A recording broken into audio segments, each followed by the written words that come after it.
If you're ready to unlock more better days, to take control of your health, to push past your limits and unleash your full potential, then you're in the right place. I'm your host, Dr. Jeremy Bettle. For over 2 decades, I've worked with elite athletes and high performers, helping them optimize their bodies, strengthen their minds, and recover from setbacks. Now I'm bringing that expertise to you through the Vitality Collective podcast. In each episode, we'll dive deep into the science, strategies, and real-world solutions you can apply right away. Whether it's enhancing your physical performance, avoiding or recovering from injury, sharpening your mental edge, or simply feeling your best every single day. With insights from top experts and thought leaders, this podcast is designed to help you take action, feel better, and live the life that you deserve. Welcome to the Vitality Collective podcast, where every day is vital. Today I'm joined by Dr. Colenso-Semple, a researcher and educator specializing in female physiology, exercise, and nutrition. In this episode, we talk about building a practical framework to help women get stronger, build lean mass, and protect their bones. We'll cover how to tune out unhelpful internet rules, debunk popular myths, and build a consistent routine for long-term vitality. If you're ready to cut through the noise, this conversation's for you. Let's get into it. Welcome back, everybody. Today, I'm so excited. We're going to be cutting through the noise with Dr. Lauren Colenso-Semple. She's a researcher and educator specializing in women's physiology and strength training. Dr. Lauren, welcome. Thank you so much for having me. Thanks for coming on.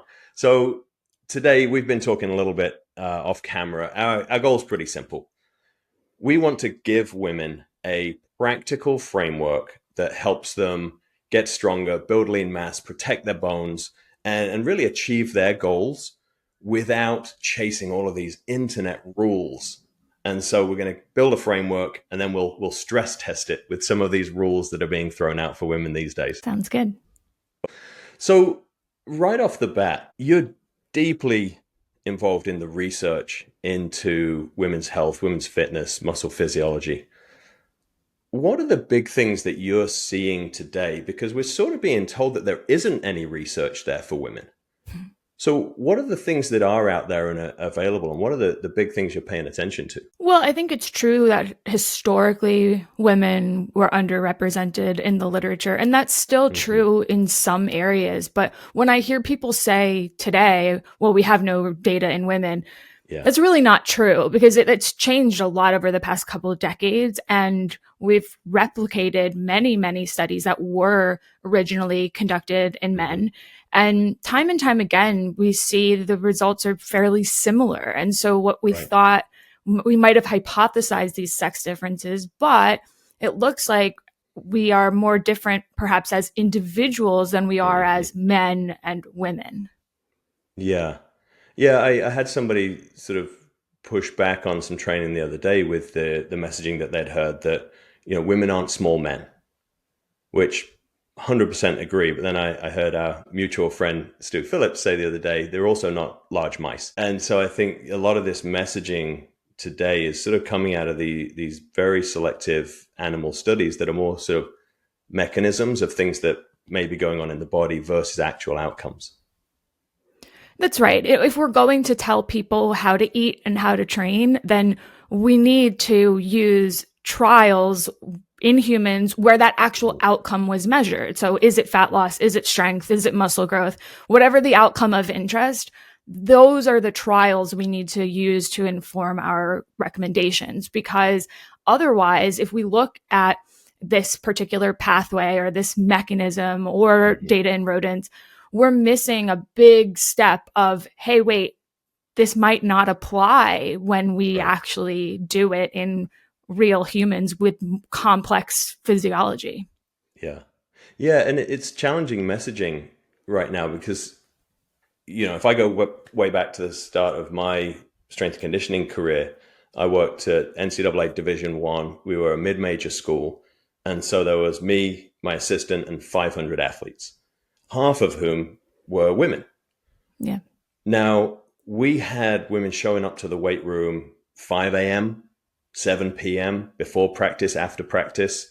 We didn't have a lot of technology, a lot of tracking back then.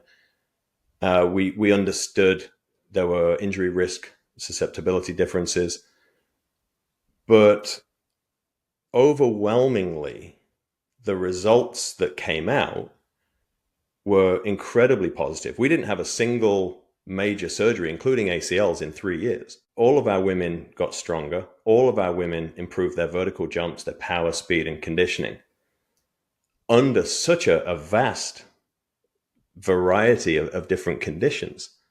And so when this messaging started coming out, it made me question, am I missing something here? Yeah, and before I got a master's degree or a PhD, I worked with clients, both men and with women, and it never occurred to me to think, oh, what sex are you? Let's do this program. Yeah. It's obviously always been, what are your goals? What's your background? Where are we? What access do you have to equipment? What do you like? How many times a week do you want to train? And then we build the framework. It really has nothing to do with man or woman. Right. And so, from my, if I put my trainer hat on, that's my perspective. But from my researcher hat, I feel that way as well. That even if we are seeing things like differences in injury risk or injury incidence, what does that actually mean for the coach or the athlete? Because we're not going to say, oh, let's just not go to practice for 2 weeks, or you're not playing today. So it'll always come back to the principles of, are we training smart? Are we recovering appropriately? Are we eating appropriately? Are we managing stress appropriately? So from a practical perspective, I think it actually doesn't matter whether we figure out the mechanism underpinning that disparity in injury. Yeah. And so let's dive into that framework then for you. As we've got women, let's say, I'm thinking of all the messaging now. We want to get stronger. We want to improve bone health. We want to maintain our cardiovascular health. Maybe we're like, Michelle and I just entered and signed up for a 5K and a 10K. Okay, so we want to do some cardiovascular training on top of our weight training. Where should my priorities be? And I guess they don't have to be in any particular order, but where do we start with that framework? Well, first, I think we need to be honest about the goal, because I think the truth is, although there are some people who just want to be overall healthy, and to that, in that case, then we have a lot of choices, right? And so I think doing what you enjoy is really, really important. And a lot of that doesn't have to necessarily be structured exercise. It could be, hiking or biking with friends or kayaking or just being physically active. And that's really, really important. So I think that is beneficial for everyone. If we can do some physical activity and enjoy it, then we're more likely to sustain that over time and maintain a healthy body weight, which is good as we age. But if we think about the individual person and they say, what's my goal? Then if we're doing this sort of overall health goal, the training program might look different than, I really want to improve my body composition, or I'm really concerned about losing muscle mass with age. So, or I really want to run a marathon. Like those are all going to look different. Yeah. And so let's work with that person who they're going for these longevity goals. Okay. So they come to you and, I want to improve my lean mass, improve my bone mass. And let's say we're going to maintain some cardiovascular fitness. I think the simplest way to approach that is to lift weights. So some sort of resistance training, minimum probably twice a week. 3 times might be better, but let's say minimum twice a week. And that we know is the best thing we can possibly do to build and retain our muscle mass. That it will also get benefits for bone. And then when we pepper in that cardiovascular health, we have a lot of options because we get benefits whether you're working at, higher or lower intensities. So when I hear statements about, oh, you must be training in this zone or that zone, that really only applies for athletic performance where we need to be rigidly monitoring that stuff. So otherwise, I think we have a lot of flexibility there. And that's why I revert back to the do what you enjoy. Because if you hate running, I'm not telling you to go for a run. Yeah. So I think in that way, it is actually fairly simple and fairly flexible, even when it comes to the resistance training part, because we can use machines or we can use dumbbells or barbells or cables or bands. We can do variety of exercises. So if there's an exercise you hate, there's always one you can swap out. Yeah. So I think if we just kind of start there, there's actually a lot of room for flexibility. Yeah. And let's talk about that weightlifting piece then, because I really enjoy what you said there about the variety of modalities that we can do. One of the messages is we have to lift heavy. Now, putting some definitions around that, because I think when a lot of people hear lift heavy, you close your eyes, you can envisage a Olympic bar with multiple plates on it, and it looks like your classically heavy weight, more of an absolute thing. How do you think about intensity in terms of weightlifting? Where do we need to be at? So it needs to be challenging, meaning we need to be training close enough to failure. And so we need to certainly get away from the days of here's the 1 pound dumbbell because you're a woman. Right. And I think it will take people a little while if you're brand new to the gym, if you're brand new to lifting, to actually learn what challenging is, because it's a new feeling to and I've seen that working with clients. I've seen that testing people in the lab. If they've never done any kind of weight training, you don't know what to make of the kind of burning sensation that's normal. Yeah. And I know people who are newer tend to underestimate what they're capable of.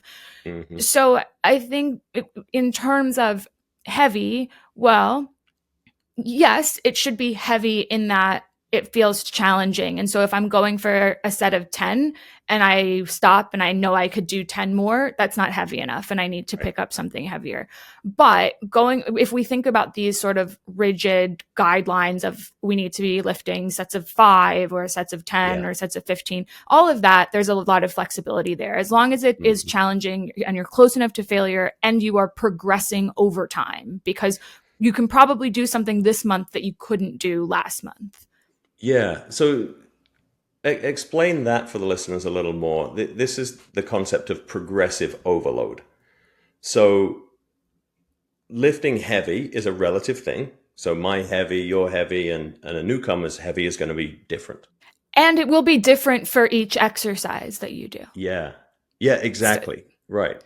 And then so over time, what must we be looking at? As you said, you've got to keep that challenge going.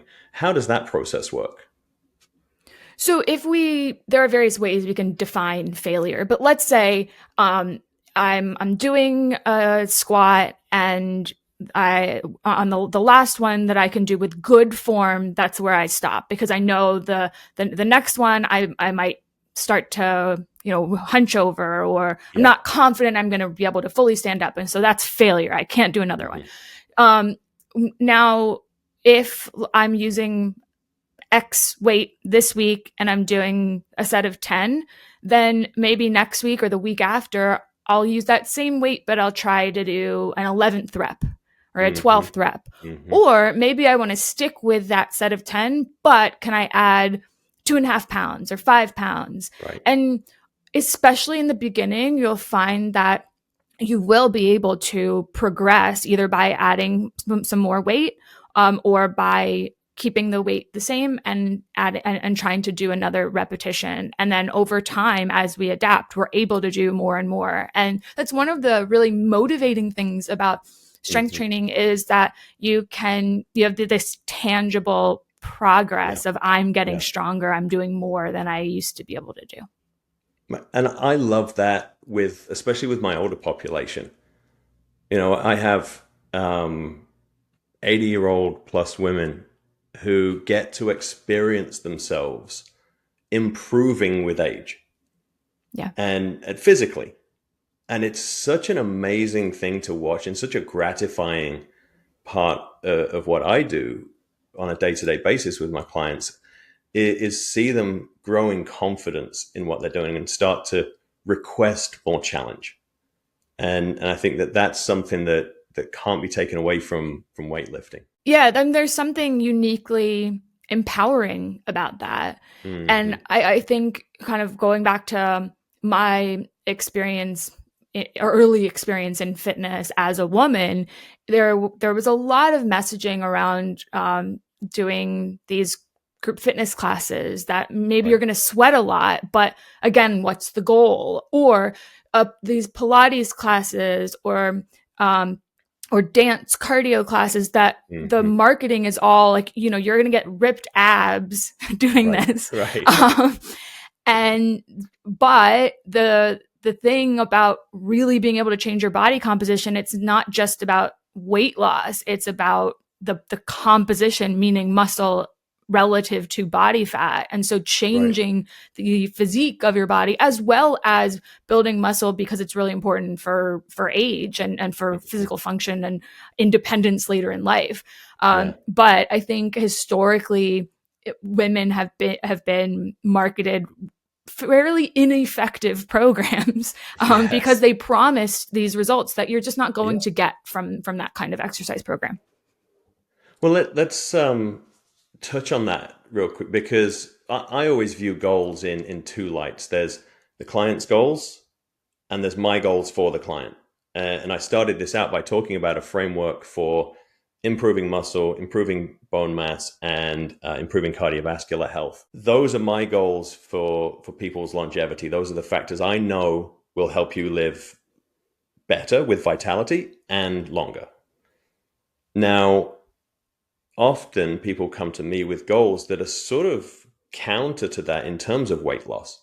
And particularly my female clients may come and be very worried about the number on the scale as we look at this overarching framework, um, because of that conditioning that you alluded to.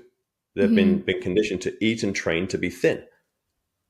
And so having that goal in mind and being able to sort of, there's that cognitive dissonance of, I know I want this longevity stuff, but I also want this. And they're sort of at opposite ends of the scale.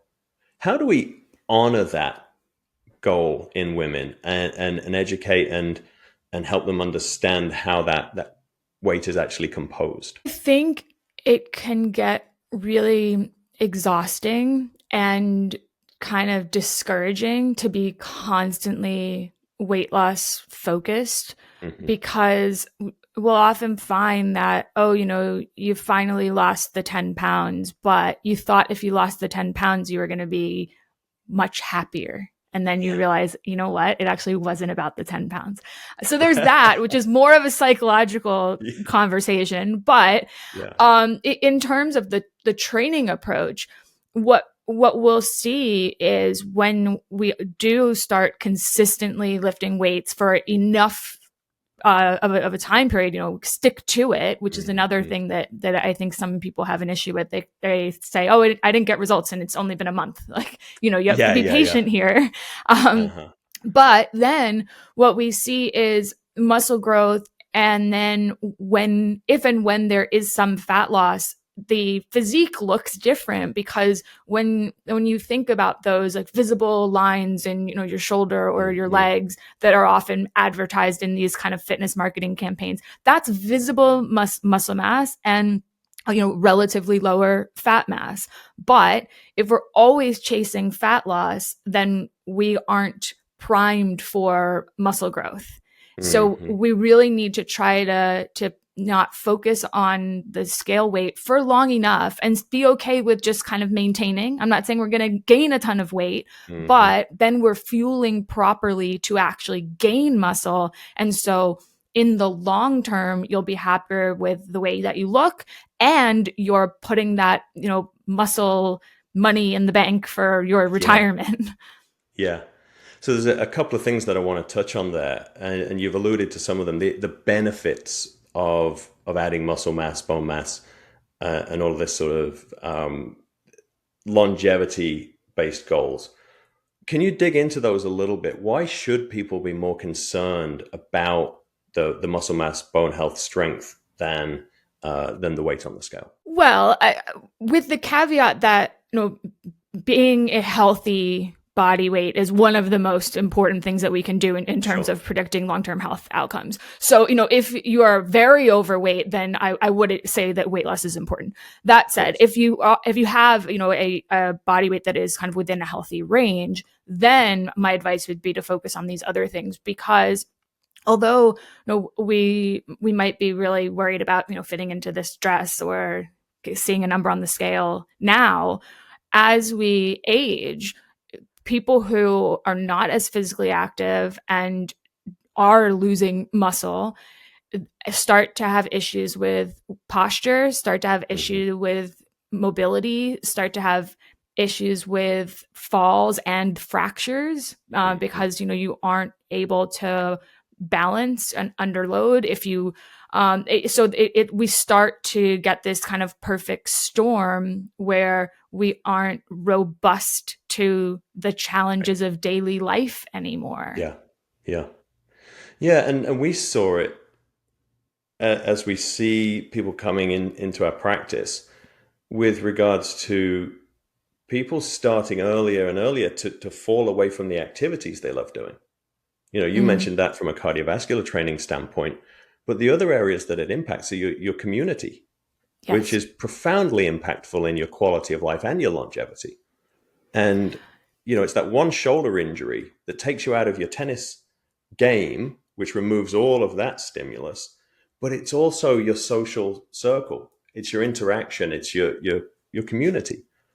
And so I think maintaining your ability to participate in those activities is just crucial. Absolutely. I think it's extremely important, and it kind of keeps you engaged. It keeps you cognitively healthy because you're not Hmm. sitting at home in a chair watching TV. And and having social connections is definitely another thing that we can do to live a long and fruitful and healthy life. Yeah. But I think to that point, if I have somebody who loves whatever the activity is, I will always encourage them to continue doing that activity, even if I know maybe it's not optimal, if I'm in my mind building some optimal exercise program. Yeah. Yeah. My mom, for example, she loves hiking. And I'm always like, can you lift some weights too there? But I'm never going to tell her to stop hiking because she has this huge group of friends and they go hiking all over the state of New Hampshire. They Hmm. fly to other countries and go on these hiking trips. So that is something that is physically active and Yeah. social. And so I think, and she's very healthy. So Yeah. I think keeping that piece of it is very important. Yeah. And from a framework building standpoint, let's be really clear on that. Don't remove activities you're doing. That becomes, for me, that becomes the goal. All right, so hiking, here are the demands. To maintain that, let's add some weight training in. Yeah. Let's add some of this stuff in the periphery that surrounds it. So I think so often we start hearing the messaging of stop doing that, right? And it's no, just add some other stuff. I think that's an excellent point. If you're starting from a place of I've never exercised at all, then maybe let's give you some things to try, and hopefully Right. you are going to enjoy them, and if not, we'll adapt. But if you're coming from a place of I've always been a runner and I love running, and then you're perimenopausal and someone says you should never run anymore as a perimenopausal woman, that's a problem because Yeah. running is Yeah. great for you, and if you enjoy it, then we should be promoting all forms of physical activity that people enjoy. Yeah. Yeah. And so that's great. So we understand our strength training.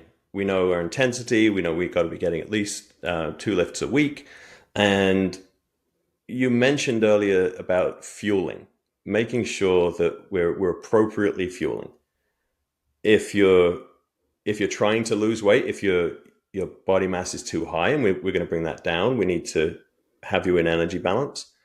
But also if you're chronically underfueled, because that's the other thing that Michelle and I talk about all the time, is that there's so much nuance in this, which is what I really enjoy about your work, is really getting people to embrace the nuance.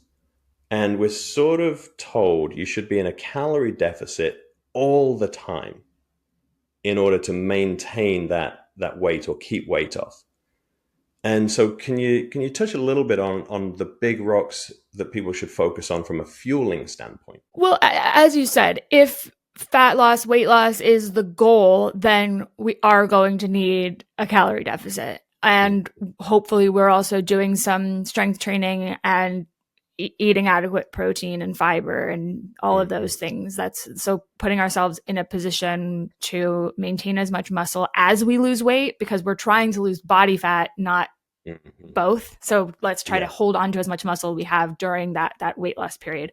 But then I think also going through long stretches of intentional weight maintenance is really important, because what we see very often is people lose weight and then regain the weight. And so we're not focusing on what happens after this fat loss period or diet, whatever we want to call it.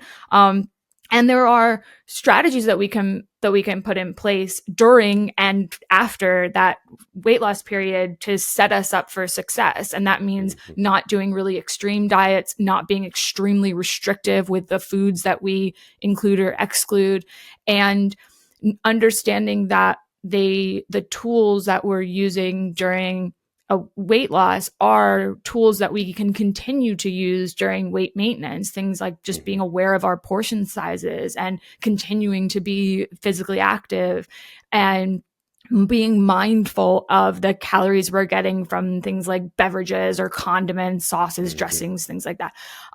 So I think that awareness of how we eat and how much we're eating can be helpful, but it doesn't need to be the focus forever. I think once we learn those tools, we can kind of back away from that hyper focus and really focus on, if we are going to try to build muscle or improve our performance in the gym, then we do want to make sure that we're eating enough to get those adaptations, right? So if we are under eating, then the body is not going to prioritize something like muscle growth, because that's, we have other things to worry about right now. You're not eating enough. Right. And I think that's a really important part of this overall metabolism piece, is the percentage of calories that actually go to that physical activity, and then the percentage of calories that actually go to maintaining all of the physiological functions of your body. Every function requires energy. And so your body is going to create that hierarchy.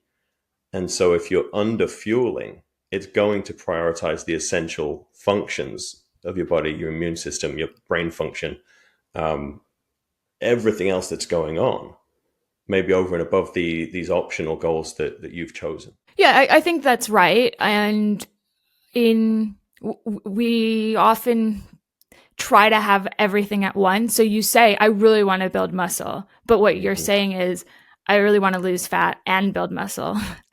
And can you do it in some cases? Maybe if you're brand new, it happens with some people for a short period of time. But generally speaking, they are not they're not the same goal. They're divergent goals. So I think as long as we recognize that and our clients acknowledge that, then we can say, okay, so what if we have to pick one, what is it? Right. Yeah. And it goes back to that number one point, right? In the framework of what is your goal? Yes. And then we can start reverse engineering our lifting, our cardiovascular training, our nutrition to focus on that. And I think some of the messaging around, if you're a woman, you should never do this, or if you're a menopausal woman, you should never do that. I think a lot of that misses that step, that key step of what's the goal here? Yes. Should we be doing that? Yes. Because yes, we're women, but we have different goals. And so, um, Yeah. yeah, I think that it really often misses that key piece. Yeah, I couldn't agree more, and we're going to dive really deep into that as we start stress testing this framework that we build, because the messaging is overwhelming, even to people who understand this area quite well. So I think that's important. Now, how do you look at sleep and hydration as a part of this overall framework? Well, I think sleep is certainly important. It becomes more important when we go through phases of life where sleep is really disrupted. So, if you've Hmm. become a new parent, if you're having menopause related symptoms, that can often really disrupt sleep. Yeah. Um, and so in those scenarios, if there's anything we can do to remedy that, then it can be really helpful, because chronically undersleeping has a whole host of downstream effects that can interfere with your adherence, your motivation to Yeah. whatever diet and exercise program you're working on. Hydration, I don't really worry about very much unless we are doing very long, very high intensity outdoor exercise, something like that. But otherwise, I think hydration is mostly important in the context of high intensity athletic performance, Yeah. and less so for the average gym goer. Yeah, like let's talk about that a little bit. So how much fluid should we be taking in? It as much as you're thirsty, right? Right. It's really, Right. it's weird. It's well regulated, unless you Yeah. are somebody who, because when you think about people who are doing so much high intensity exercise, or so much exercise in the heat that they're actually losing weight, like you get on the Hmm. scale and you've lost a couple of pounds from all of that Hmm. sweat, then yes, we need to be concerned about hydration. And then maybe the sort of sports drinks come into the mix in that Yeah. context. But typically in most scenarios, I don't think we need to be worrying about, are we actually reaching some fluid goal for the day. Yeah. Yeah. Okay, excellent. Well, yeah, because it's another thing that's become very popular right now is these super high sodium electrolyte drinks that are being put onto the market. Everyone thinks that they've got to have these, but not only that they have to have them, but essentially they're adding them to every drink throughout the day. Mm-hmm. And you think, whoa, hang on. With elite NHL hockey players, we would use that maybe once a day on very high intensity days. And so I don't think you're doing that. Be careful. Yeah, I think it's interesting that these are being marketed so effectively to the general Hmm. public, because for the vast majority of the people who are purchasing these products don't need them. Right. Exactly right. To be clear. Okay, so we've sort of started building a framework. It's starting to take shape. We're lifting twice a week. We're doing the activities that we love. I'm building my routine. As a part of my routine, the time I have to train is 6 a.m. It's before the rest of the family gets up. It's before work. It gives me plenty of time to do everything. So I get up, I go to the gym, I do my lift, or I get up and the thing I love to do is running, and so I go out for my run. So I'm in my flow. My nutrition, I think is pretty good based on our framework. And then I'm listening to a super popular podcast, and an expert comes on and says, "Okay, you're a woman. If you went to the gym and you didn't eat protein before you went, you have wasted your time.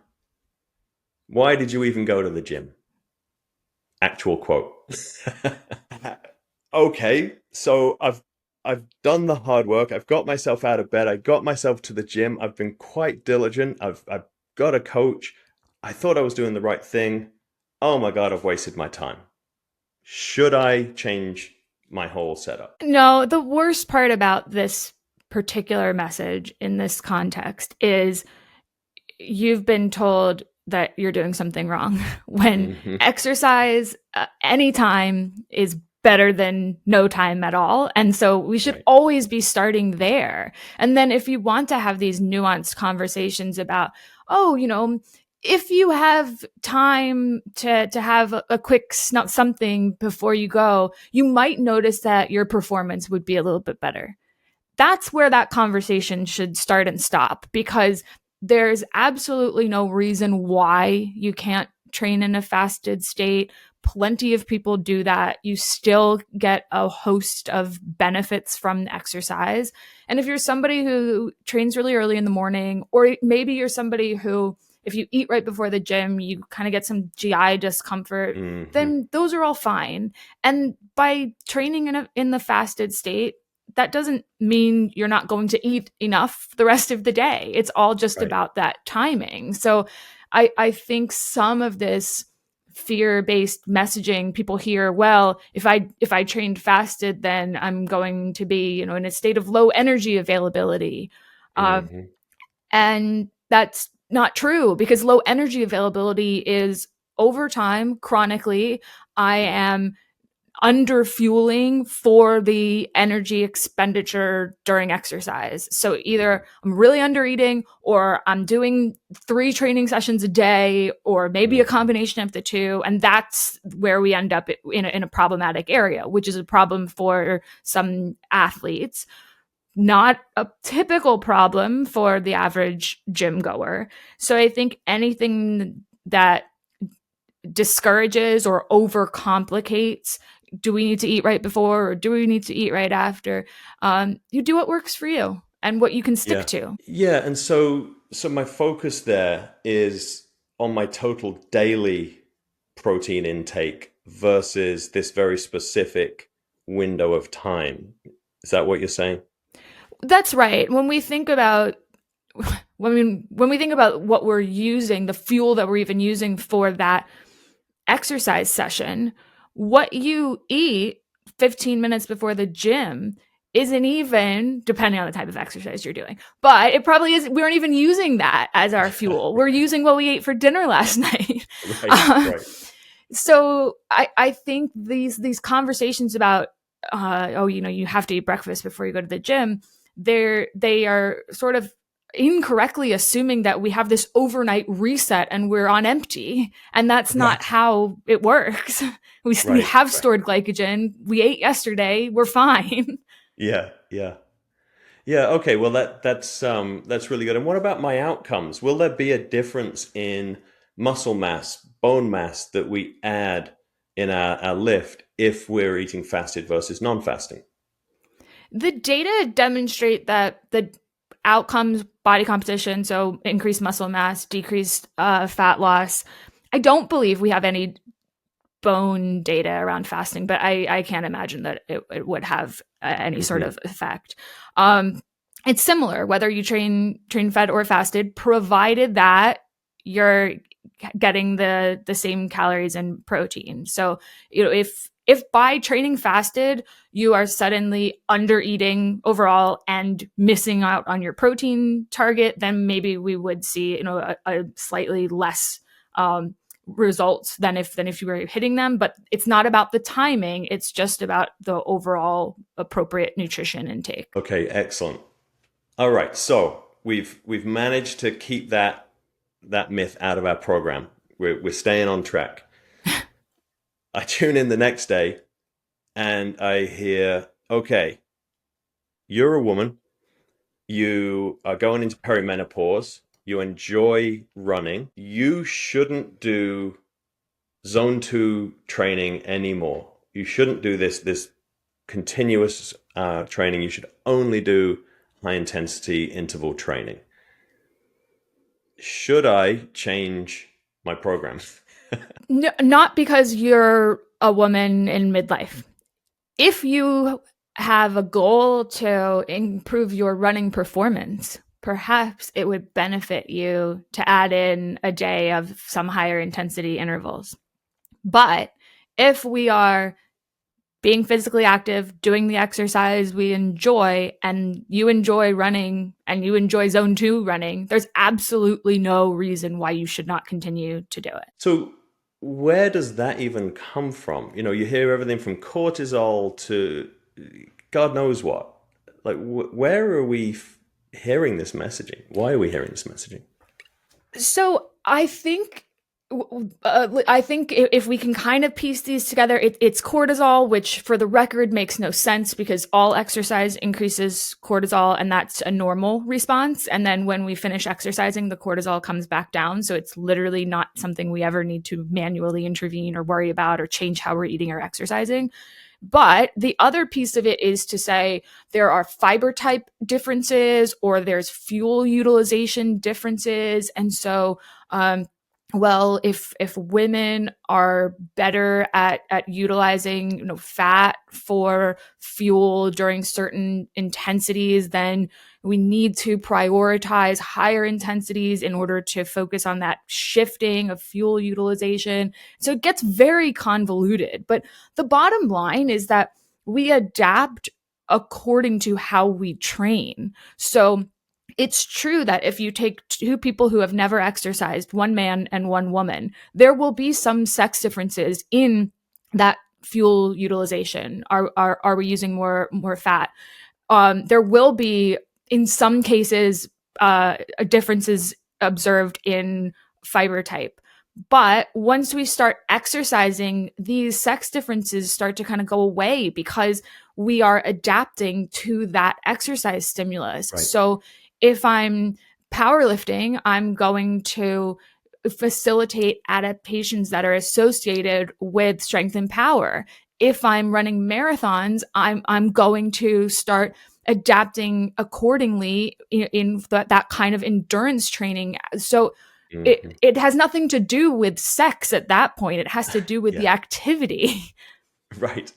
Right. And the desired outcome. 100%.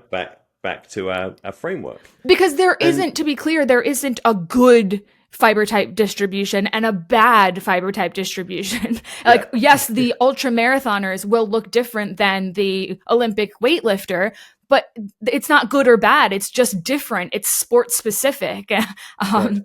Right. Yeah, and that's a message that I just hammer over and over is that the body will adapt to the demands you put in front of it. Yeah. Right? This is no matter what your age, like we can go all the way back to the beginning of human evolution. We would have died out a long time ago if we weren't able to adapt under different conditions. But we've been doing this for a while. So now all of a sudden to say, ooh, hang on, but you're a 35-year-old woman, you shouldn't do this anymore. Like it doesn't make any sense to me. It doesn't make any sense. It's not supported by the science. And it's another example of kind of disempowering women and confusing women because we're trying to do the right things. And so you see these messages and you think, oh, like, well, I want to do what's good for my health. So if I shouldn't be doing this anymore, I'll stop doing this. And that's the saddest, most disappointing outcome from a message like that. I can tell you from a personal standpoint, Michelle and I have been training together. We've been together 22 years. We started out training together right away. And it was Michelle's first introduction to strength training, and she's been going ever since. She's been in phenomenal shape. She doesn't like to eat before she works out. She has a lot of GI stuff and has got amazing results. And then about 2 years ago, this messaging started coming out. She tried eating before working out. And even though we're married, we talk all the time, she is an experienced lifter. She stopped going to the gym because she thought she was wasting her time. And it really threw her off. And the struggle of coming back from that now, right? Because you get away from it and you think, well, okay, I'll go after lunch. But that's not how our schedule works, right? It gets away from you. So there's such an important point and can happen to people who know what they're doing. Like, it's really difficult. Unfortunately, it's not the first time I've heard this story, and I've heard it about the fasted training. Well, the early morning's the only time I can go, and so I just stop going. Yeah. Or I've heard it with the running. I loved running half marathons, and then all my friends told me I had to stop, and so I don't do it anymore. I mean, Right. so to go back to one of your earlier points, we need to stop taking things away, because one of the worst things that we can do is have people stop exercising. Right. Right. All right. So we're still doing our fasted training. We're keeping the internet at bay. We're going to continue with our running program. I'm listening to another podcast. Now, because I'm a woman, I have to start worrying about syncing my training with my cycle. So I have to know where I'm at, what kind of training I should be doing. Now, should I be doing a cold plunge or not at this time in my cycle? Should I be in the sauna, and should my protocol in the sauna be different based on the time in my cycle? So how are we thinking about this now that I'm freaked out about this? I understand why you're freaked out about this, because this sounds incredibly complicated. Yeah. So this comes from an hypothesis based on animal models, where you shut down hormone production by removing the ovaries from a rodent, and you see, this seems to affect the rodent's ability to maintain muscle mass. And so there's all of these. That's interesting, right? So what can we hypothesize? Well, is there something about these hormones that is involved in muscle maintenance? And could we, reverse muscle loss with some kind of estrogen-based hormone therapy? These are all valid hypotheses that then need to be tested. But that's sort of where this stemmed from. That's the kernel of scientific truth. But when we think about how does this translate to women, it's not even a menopause model, really, because menopause is hormone fluctuations and then gradual decline, whereas removing ovaries and turning off those hormones is a very extreme model. Now, Right. when we think about hormone fluctuations throughout the menstrual cycle, these are even shorter term fluctuations, a couple of days here and then a couple of days there. Right. And there's no evidence to support the practice of drastically changing how you're eating, or the type of exercise you're doing, or the intensity of the exercise you're doing based on these cycle phases. And perhaps more importantly, these all kind of assume that women have a cookie cutter, one size fits all cycle, and the Right. timing and magnitude of each woman's hormone fluctuations are identical. And I can assure you that is not the case. What? Shocking. But I think Okay. the biggest problem with this is that it inserts this insane level of complexity, but B, it is going to discourage consistency, which is one of the key pieces of our original framework. And so if we're going to change up how we're exercising every week or even every 2 weeks, then we're suddenly missing that consistency, and then we're no longer incorporating that progression. And so my progress is going to stall. Yeah, and I think that that's such a valuable point, and then also a point you just made about what if a woman's had a hysterectomy Right. and they're on hormone replacement therapy? Where should they set? Where's the optimal? Right, if we're fluctuating right with the cycle, and that's based on the hormone levels, and now you've got a consistent hormone level because you're on HRT having gone through a hysterectomy, what should your training be? Right? Or You if know? you're in the menopause transition and you have no idea where your hormones are at because they're doing this. Yeah. Or if you're on any sort of hormonal birth control, in which case you don't have those fluctuations either. So this does ignore a very large portion of the female population. Well, so can we address that? should women train differently if they're on a contraceptive medication? No, the research shows that, well, there are some studies that show it might be slightly helpful in your adaptations. And then there are some other papers that show, oh, it might be slightly detrimental. But on the whole, the effects are so small in either direction that is definitely not something to worry about. And if you should be using whatever form of contraceptive is going to work for you. Yeah, yeah. And I think you just mentioned something there about the magnitude of results that I think is really important to touch on. Even when some of these protocols have been demonstrated to make a difference in outcome, the magnitude of the change it gave is minute in the big picture, versus the change you would have got without the protocol. Yeah, we're talking about if it were muscle growth, something that you would never notice. It's a Right. it's a millimeter or so, less Right. than a millimeter. Or if it's a strength outcome, then we often aren't even sure that it could necessarily be attributed to that, because there are differences between people that often when you put a bunch of people on a training program in a lab setting, you're going to see people who get really, really strong and some people who get just a little bit stronger, and then a lot of people in the middle, and then maybe even someone who weirdly seems to get weaker.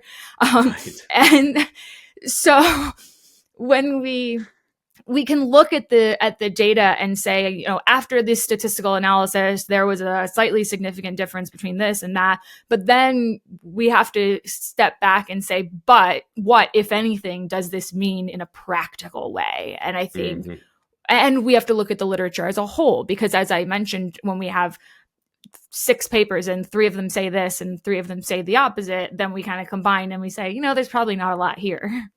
Yeah, right. Okay, so we're staying the course. We're staying consistent. We're in our framework. These are 3 of the really big ones.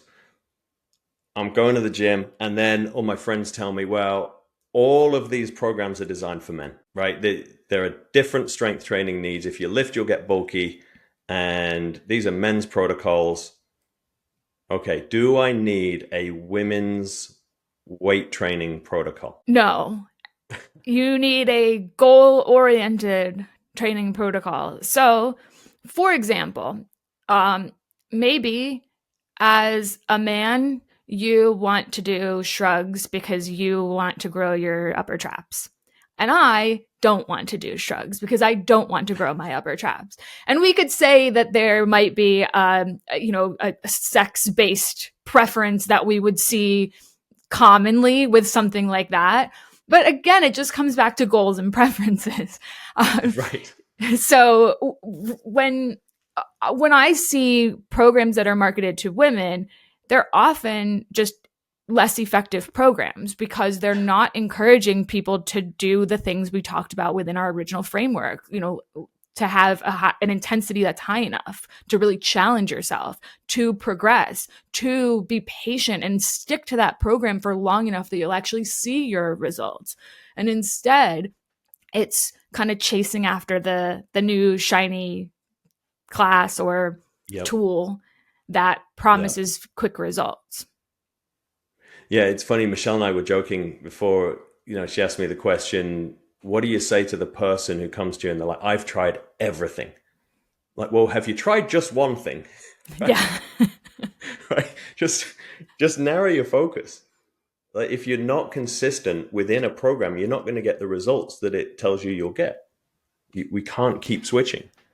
And these kinds of changes don't happen overnight. Like, fat loss takes time, muscle growth takes time, improving athletic performance takes time. These are all, we have to play the long game here. Right. So then that's another thing to watch out for. Any program that promises you results in 6 weeks or something like that is something that shouldn't be trusted because we don't get Right. these crazy body transformations in 6 weeks. Right.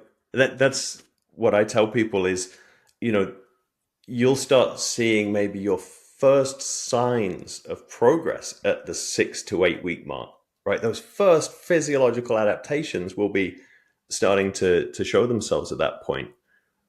What timeline would you put on results for our person who wanted to gain mass, gain lean tissue, lose a bit of body fat, maybe improve their bone mass? And those will all happen at very different cadences, right? Yeah. I mean, ideally, I would want them to kind of eat at maintenance and really focus on performance in the gym for a year. But if they pushed back, I'd say fine, let's go 6 months. But really, because it sounds like a long time, but I think 3 months isn't long enough, and so I would compromise with 6 months, and then hopefully they are making enough progress and really enjoying their strength gains and feeling that kind of love for lifting that we can kind of prolong it a little bit longer before we would go into a shorter term fat loss phase. Mm-hmm. I think if more women would do that, then we would see people happier with their ultimate results. So instead of looking 3 months down the road, we're actually looking a year and a half from now. What can we accomplish in that time frame? Again, this is a conversation I have. Men, women, doesn't matter. My initial conversation, and people are always very surprised because largely I'm working to get people out of pain who have had long-standing injuries or chronic pain conditions. And I tell them that this may be a 12 to 18 month rehab. Right. And it's like mind-blowing to them that, like, hang on. Like, can I just try this for a month? Yeah. Oh, no, because it's not going to work. And every time around 8 to 10 weeks, they're like, so are we going to start doing this now or this now? It's like, nope.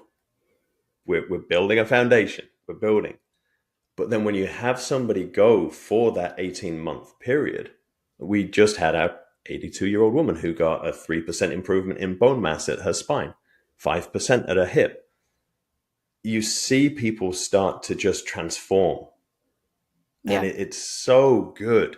And they then look back and start valuing that time that we took to build the foundational elements before we moved on to the more advanced training and nutrition strategies. It really instills those behaviors too, such that even when we no longer work together, you will continue, you don't need me anymore, right?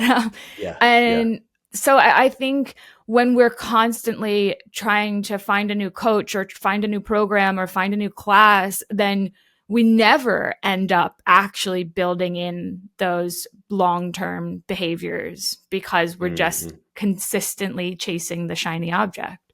Yeah. And then one of the things that we see often, and I get presented with this all the time, is okay, we've stayed the course. We're on our program.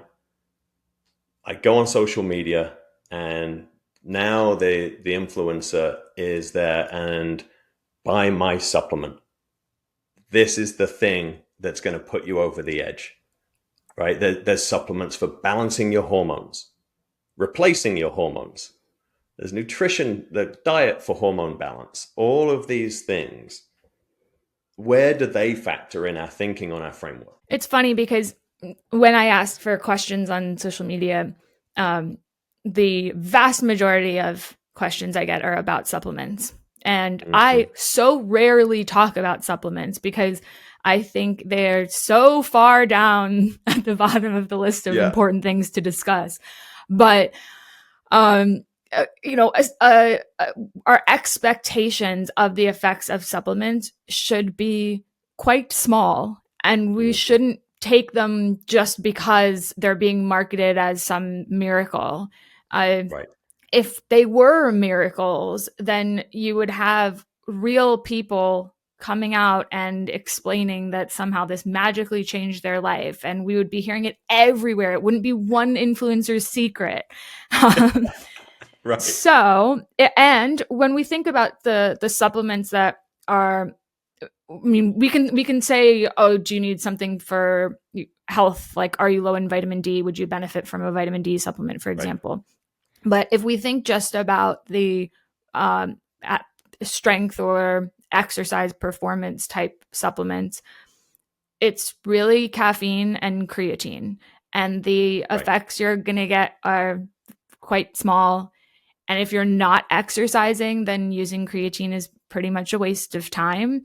Right. Um, and I think the people who express the most enthusiasm for trying something like creatine are expecting it to give them some, noticeable results when they aren't actually engaged in the big practices that are going to Yeah. be the bread and butter of our results, and then maybe the Yeah. creatine is like the salt on top. Yeah. Well, exactly right. And I always joke about this. It's amazing how effective the supplement is when you're doing everything in the framework, Right. right? Like, it's not the supplement. And I take some supplements, right? There are some, I'm low in B12, so I take a B12. I take creatine, but I understand that it is only doing something for me if I'm engaging in all of these other activities. Yeah. I take some supplemental protein when I am in a really heavy lifting phase, because I know that additional protein needs a job to do. It needs a stimulus, which is the exercise.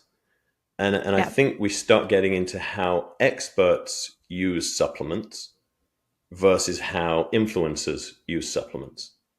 And really, again, a nuanced understanding of once it's a supplement. Once I do everything right, it can supplement anything that I'm now missing. I think that's the point, that people forget what supplement means, and that we are. It's a small tweak. It's a little bit of a perhaps boost, but that's all it is, and that's all it will ever be. And if we aren't doing the the nutritional and the training is the first and foremost what's going to facilitate the adaptation. So, Hmm. dietary protein is important, but if you aren't lifting weights, then you aren't going to protein your way to muscle growth. And so the same thing will go to creatine. Yeah. And I think, unfortunately, some of these supplements, particularly for women who are peri or post menopause, they're just getting hammered with this stuff that, because Hmm. you're in this phase of life, you must be taking this armful of Yeah. overpriced and probably unnecessary supplements. And in some cases, they're even the same supplement, but they made it in a pink bottle and they charge double. And now, this is creatine. This is creatine for you because you're a woman. There Then isn't that it's actually one called outrageous. Sheatine. Please tell me Yes, there isn't. it's real. Oh my God, that's so good. Okay. Yeah. Okay. Well, I think that's a new low. I had no idea. Okay. That's tough. Okay, just regain my composure here. So how do you think about the influencer versus expert? Who should I be paying attention to? Because there are influencers out there that have got PhDs, right? They've got really high level positions in some of these academic institutions or national governing bodies, or they've held positions where, to all intents and purposes, they should be credible. Hmm. So how do we distinguish between the two? I think it's getting increasingly more difficult to do that. Yeah. Uh, and I think somebody who really heavily promotes supplements, that's probably a red flag. Somebody who uses this kind of language of, because you are a woman, you must Mm. do this, or you should never do this, or somebody who discusses training recommendations or nutrition recommendations in a way that sounds extremely complicated. All of Hmm. those are just things to kind of watch out for, Yeah. because they contribute to this making things kind of confusing and Mm-hmm. maybe prioritizing some of the wrong things. When, as you and I have been having a kind of through line through this conversation, we've been keeping it pretty basic. It doesn't sound Yeah. that complicated. Yeah. And so when you start hearing the things about, muscle fiber types and fuel utilization and the hypothalamus and this reproductive hormone and aging and how, this pathway is going to turn downstream and myosin function here, and then you're kind of thinking what, and then at the end of that someone says, and therefore this is why you must do sprint interval training. That's Yeah. a red flag, because And if buy I'm my going sheatine. to, right, people should be able to really clearly articulate what to do and why to do it, Yeah. because although there are elements of physiology that are complex from a scientific perspective, Yeah. our training and nutrition recommendations to the public should not be complicated. They should be very clear. They should be very Yeah. easy to follow and easy to explain. So I think that's something to look out for, but acknowledge that when you become too much of a fan of one particular person, that can start to get a little bit dangerous. So I think we should Mm-hmm. avoid sort of taking everything one person says as gospel. Yeah. Yeah. Kind of Right. look around and see, are other people saying the same thing, or does this message just seem to be kind of coming from this one person and all these other people disagree with it? Because then that's something to question and look look into further.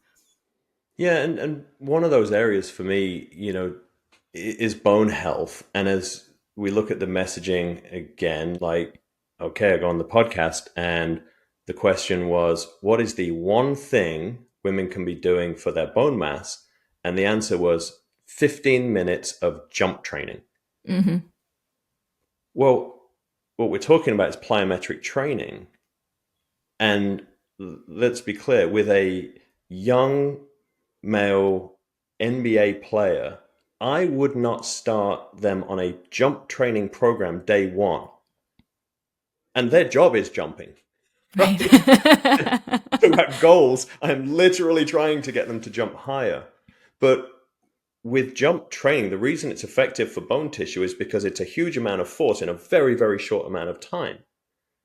What that means is injury risk is way, way higher. So if you get your diagnosis, and maybe you've got a severe osteoporosis diagnosis, and then I listen to this messaging, and I think I've got to go and start jump training. I don't know what jump training is, right? Like, how do we approach that kind of messaging? Yeah, I mean, I think with jumping specifically, we don't have enough data to say that we have to be doing it. So I go back to, well, if you like it, sure. But I think there's still some data to kind of tease apart to say, okay, when we think about bone, it's harder to do studies for long enough. They're actually going to see adaptations for bone. It's easier for muscle. You can see something in 3 months. For bone, you need much, much longer. So we just don't have as much good data.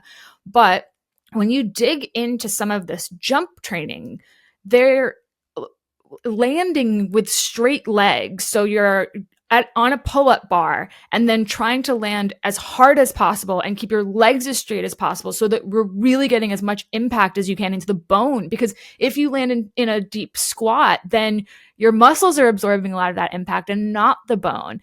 Is that a practical recommendation for how people should train? I don't think so. For those of you who are listening on Apple who didn't see my face, it was absolute horror. Yeah. Oh my gosh. But this is the issue with taking a single study. And can we physiologically create a change? Yes. Am I going to have somebody who's just had an osteoporosis diagnosis day one drop from a pull-up bar and land with straight legs? Yeah. So can we I create wouldn't a do that benefit? exercise, and I don't have osteoporosis. Absolutely would not do that. So Yeah, I think we need to kind of remind people that often in science, we start with a really extreme model to see if it works, to see if there's a difference, to see if our hypothesis can be tested. And then over time, we revise that into a way that is more like people are likely to exercise. So an yeah, example of this is the idea of the interference effect, or, if you're doing aerobic exercise and you're yeah, lifting weights, then they're going to interfere, and you won't be able to get the adaptations from both. So your aerobic training will kind of blunt all of your ability to gain hmm muscle. And the early studies on that had a group of people doing the aerobic training and a group of people doing the strength training, and then a group of people doing both, meaning they were doing double the training volume. So of course there was this, yeah, interference effect because they were doing double the exercise. yeah, Um, but it's an example of, okay, that was an extreme model that wasn't right. designed to say, yeah, this is totally how people train in real life. Yeah, exactly, exactly.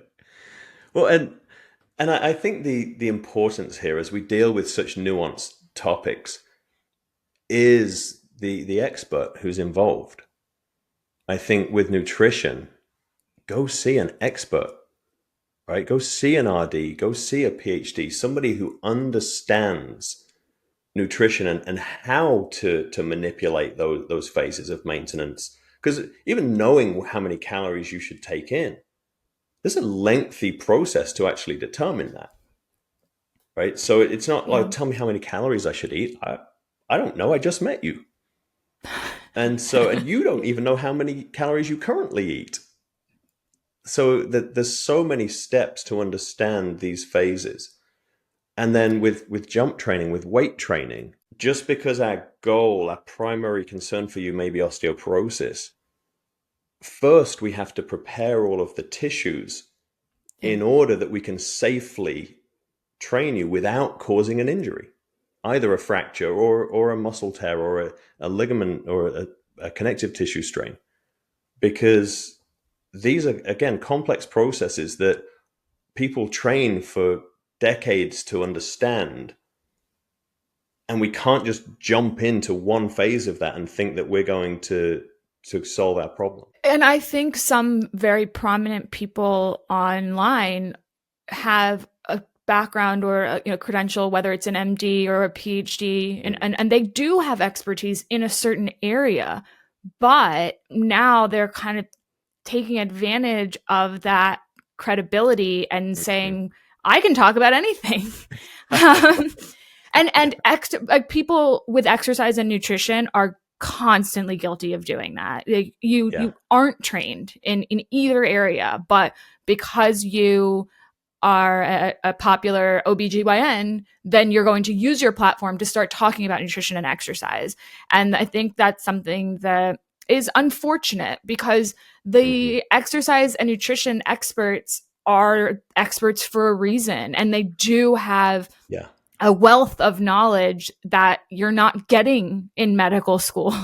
um, right, right. and that, so it's important as well to recognize that not there is such a thing as an exercise expert, as a muscle expert, hmm as a bone hmm expert, and hmm being a being a doctor or a PhD with a narrow focus in one area doesn't give you carte blanche to speak about everything. And we saw that with Right. Dr. Oz, and it's happening again, but it's just Yes, happening it on is. Instagram instead of on national television.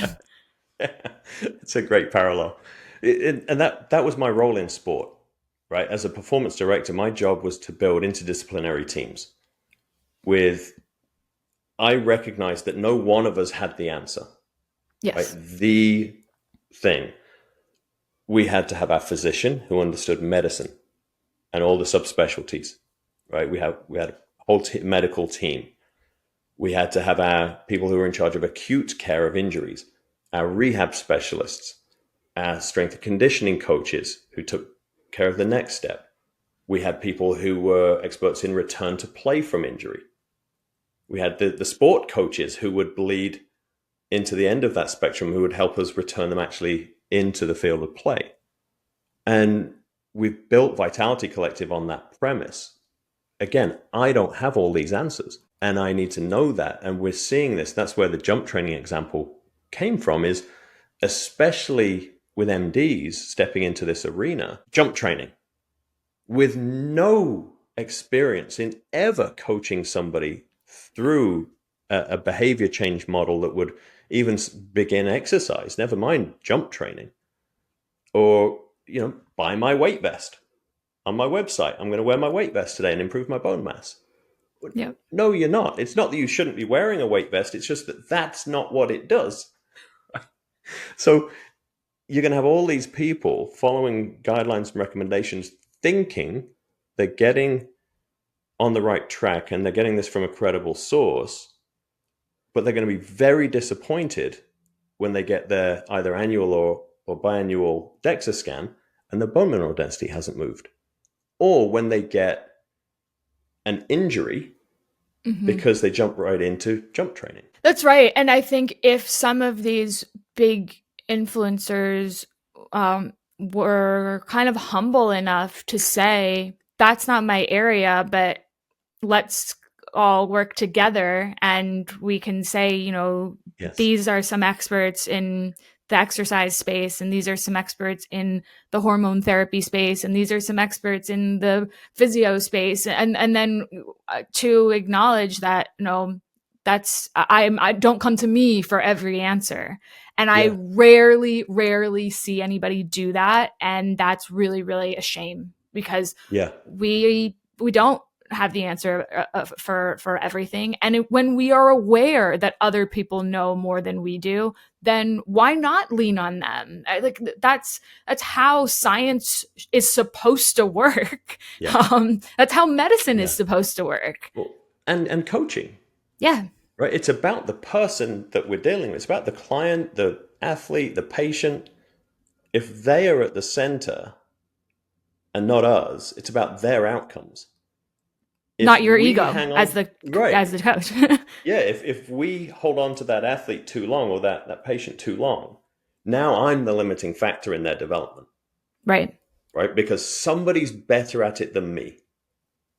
So my job is to say, here's what I know about improving your bone density. Yeah. But it isn't medicine and it isn't physio, right? It's this part of it. And so, here's our team that's going to take care of you. And I think the key point there is we should be trying to give people advice, communicate science, share recommendations in a way that really does have the general public's best interest in mind, if we're talking about on a big platform, or that's suitable to that individual client or patient, if you're talking about it in that kind of a setting. And when we don't do that, the ramifications are massive. And I think it's really unfortunate that people are doing this in a way that can take away from people's benefits and people's health. We're talking about people's health. And by trying to make money, confusing people, or recommending things that are largely ineffective when we know there are more effective strategies, really, really does a disservice. Yeah. Well, what I'd like to emphasize from all of this is your goal in this framework. Your goal is at the center. If it's to keep doing what you love doing, don't let anyone pull you away from that. Train for that goal. What I'd love to hear, Dr. Lauren, is 3 takeaways from this framework that you think are really important for people to take away and to understand as they start building out their framework. I think enjoyment, so physical activity of any kind that you enjoy, is a key piece.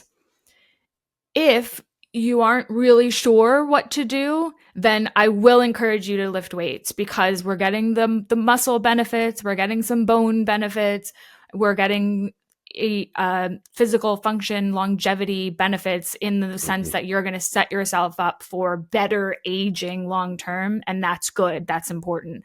But again, with the caveat that it's flexible, and so you can make it work for you. Pick the exercises you enjoy. Use machines if you don't feel comfortable using free weights. Spend a time with a personal trainer if you can afford it and you have one available to you for a couple of sessions. That can be really helpful. But regardless of how we've set up our exercise framework or our diet, if there is a nutritional component, we need to be patient. We need to be consistent and really focus on long-term goals and try to quiet those voices in your head that are going to encourage you to veer off the course too early, because all of these things take time.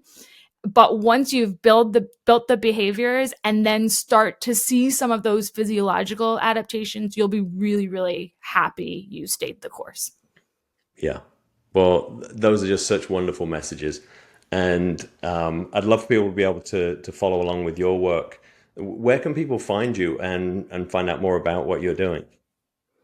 I'm on Instagram. I share a lot of information there. It's Dr. Lauren CS1.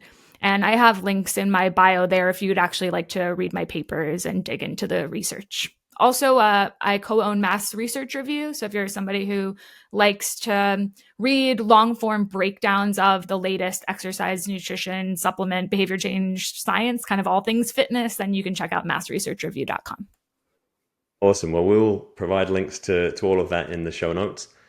Dr. Lauren, thank you so much for your time today. This has been absolutely wonderful and just so much great information for people.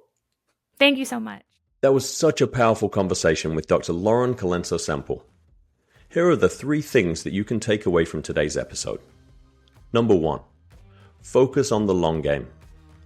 Be patient and consistent with your training because all meaningful change takes time, but the physiological adaptations you build will be worth the effort. Number 2, do what you enjoy. Find physical activities you enjoy and make your framework flexible to find a routine that works for you. Number 3, lift weights for longevity. If you're unsure where to start, begin by lifting weights for the incredible benefits to muscle, bone, and physical function that will set you up for long-term health. If today's conversation resonated with you, and you're ready to apply these concepts into your own life, that's exactly what we do at Vitality Collective. We bring together world-class diagnostics, personalized planning, and ongoing performance coaching to help you build a life of sustained vitality. Head over to www.vitality-collective.com to learn more. If you enjoyed this episode, please follow the show, rate it, write a review, and share it with somebody who you think will enjoy it. This will really help us grow our audience and get these messages out to more people. You can also follow us at Vitality Collective Performance on both Instagram and LinkedIn. Thanks for listening, and we'll see you next time.